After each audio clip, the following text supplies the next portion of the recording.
So now I would like to talk about the third case. I would like to talk about the third case here, which is what is third case in elastic collision, right? Elastic collision, elastic collision, third case, collision. Okay, what is third case, right? Here the condition that we have to frame here is that mass 1 is far um, uh, less than mass 2, where u2 tends to 0. U2 is equals to what does it mean by this equation, which means that I'm going to explain you right here. This is, for example, mass 2. This is mass 2, and it's in stationary stationary condition. I'm so sorry. When it's far greater than mass 1. This is mass 2, where u2 is equals to 0, right? And sorry. And this is mass 1,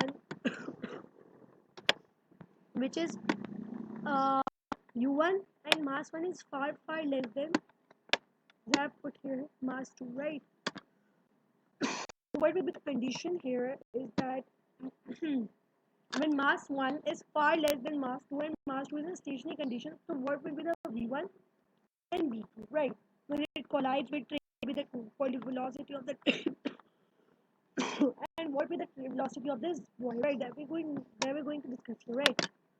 So first of all, I want to talk about v1. v1 is equals to bracket mass 1 plus minus mass divided by mass 1 plus let me do it again, mass 2, and the bracket closes, divided by u u1, right? And plus u1, and then we're going to put the bracket again. It will be something like this: 2 m2 u2, and divides with m1 plus m2, right?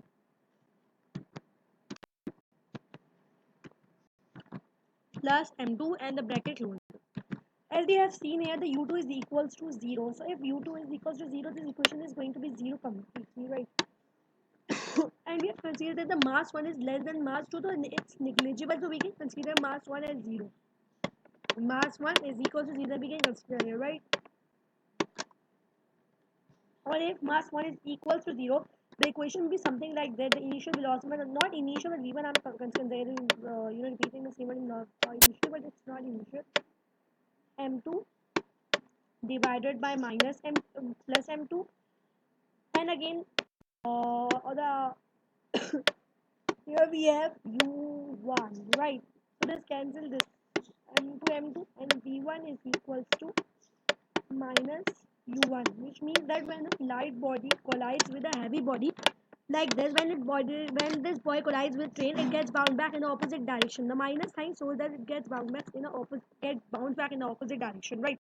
Where the v2 velocity remains same, and this case is same for the v2 velocity. When we're going to solve it the complete formula, we will get 0. 0 shows that the initial velocity of the train is equal to the final velocity, which means it remains in stationary before the collision and it remains stationary after the collision. Only the velocity of the boy changes when he collides with the train. He gets bounce back in the opposite direction. It's true. We experience this condition in our daily life. For example, this boy is colliding with his train, something like this, and getting bounced back in the same direction. Minus u1 shows that, and v2 0 shows that it was the train was stationary collision, and now it's also stationary after collision, right? After the collision as well. So this is case.